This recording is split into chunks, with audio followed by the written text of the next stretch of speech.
खासदार सुनील तटकरे आणि मंत्री भरत गोगावले तब्बल 10 महिन्यांनंतर एका व्यासपीठावर आलेत। माणगाव मधल्या यादव गवळी समाजाच्या नूतन इमारतीच्या भूमिपूजन कार्यक्रमात दोन्ही नेते एकत्र आलेत। यावेळेस दोघांमध्ये चांगलीच जुगलबंदी देखील रंगली असल्याचं बघायला मिळालंय।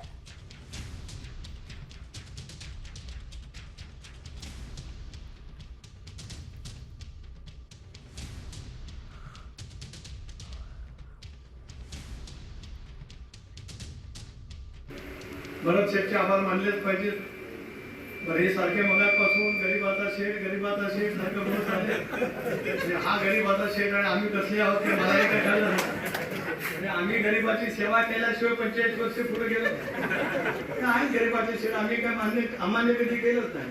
तर तेच एकटे बघून आता हसतच काय झाला गमतीने बोलतोय ना गाठी बोलतोय हे काय बोलतो बाबा लवकरात लवकर पूर्ण होते बाबा लवकरात लवकर पूर्ण होते